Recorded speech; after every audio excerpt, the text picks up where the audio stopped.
कल्याणक मना करके मोक्ष की भावना भा रही है कि हे भगवान आपने मोक्ष प्राप्त किया, ऐसे हम भी मोक्ष प्राप्त करें। लेकिन अंदर में तीव्र कषाय भरी पड़ी है।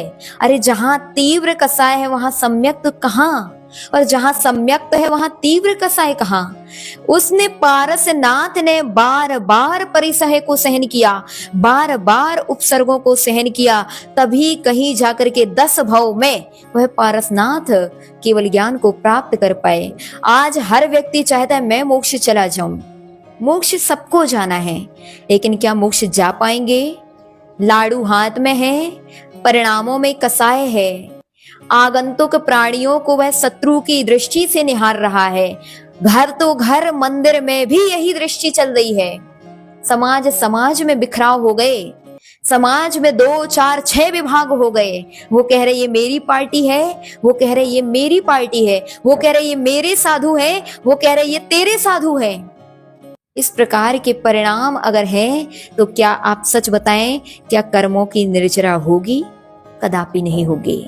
इसीलिए हर व्यक्ति से हम यही कहना चाहेंगे, आप पारसनाथ के लिए निर्वाण लाड़ू चढ़ा रहे हैं तो पारसनाथ के ही भक्त बने। लेकिन क्या होता है, पारसनाथ को मानते हैं लेकिन मानती किसकी है? कमठ की। भगवान पारसनाथ को मानते हैं, कमठ की मानते हैं।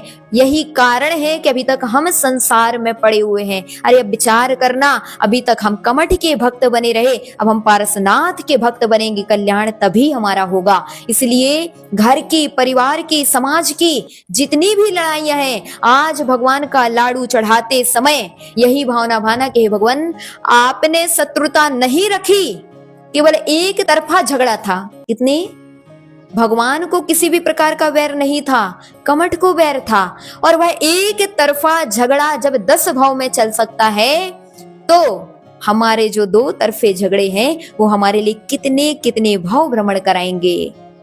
अगर आप इस भाव भ्रमण से बचना चाहते हैं, निर्वाण लाड़ू को हाथ में लेकर के यही भावना भाना कि भगवान ये सफेद रंग का निर्वाण लाड़ू हम इसीलिए आपके चरणों में चढ़ा रहे हैं क्योंकि आपने अपनी आत्मा को कसाय से रहित करके शुद्ध बुद्ध श्वेत अवस्था को प्राप्त कर लिया। ऐसे हमारे भी परिणाम श्वेत हो जाएं, हमारे परिणाम भी निर्मल हो जाएं। कहाँ कोई शत्रु हमारा है, कहाँ हमारे मित्र कोई है? अरे ये मित्र भी यहाँ छूटने वाला है, शत्रु भी यहाँ छूटने वाला है। पिछले वर्ष जिनके लिए हम देख रहे थे वही आज हमें दिखाई नहीं पड़ रहे हैं।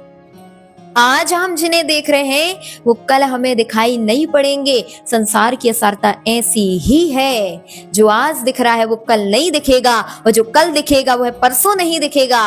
यही संसार की असारता है। सबको जाना है, और सबको जाना है तो जाने के बाद उसकी तारीफ करने की अपेक्षा अगर आप उसकी रहते हुए तारीफ कर दें, उससे शत्रु भाव बंद कर दें, तो आपके लिए भी अगर कुछ भाव में निर्वाण की प्राप्ति हो जाए तो कोई आश्चर्य की बात नहीं है। क्योंकि कसाय ने आज तक किसी का कल्याण नहीं किया। याद करो आप वशिष्ठ मुनि को, याद करो आप द्विपायन मुनि को, यह मुनि अवस्था में थे लेकिन 3-4 महीने के उपवास हो गए वशिष्ठ मुनि के, समता रही।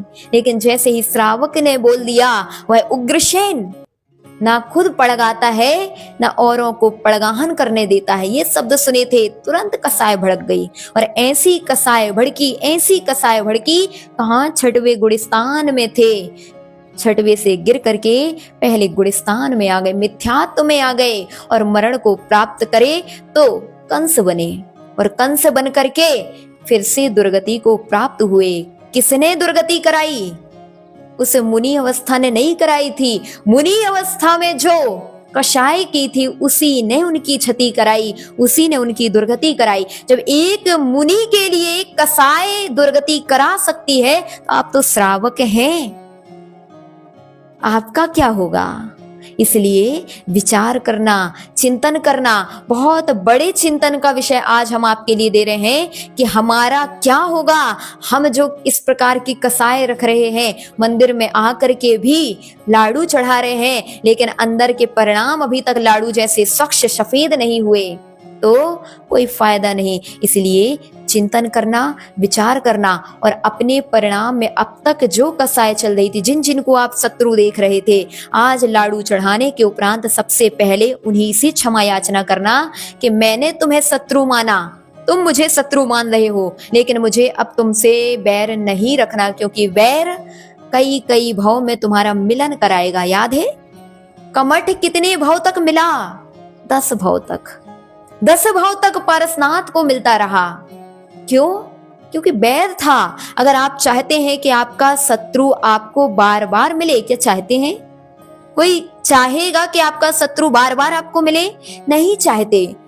अगर नहीं चाहते हैं तो आज ही यह कसाय समाप्त कर देना, आज ही भगवान के सामने क्षमा याचना कर लेना। क्षमा करना भैया, आपकी कसाय है मुझे नहीं मालूम, लेकिन मेरे अंदर तुम्हारे प्रति बिल्कुल भी कसाय नहीं है। जब आप परिणाम निर्मल करेंगे तो उसके परिणाम भी अपने आप निर्मल हो जाएंगे और आपका यह पार्श्वनाथ मोक्ष कल्याणक मनाना सफल और सार्थक हो जाएगा।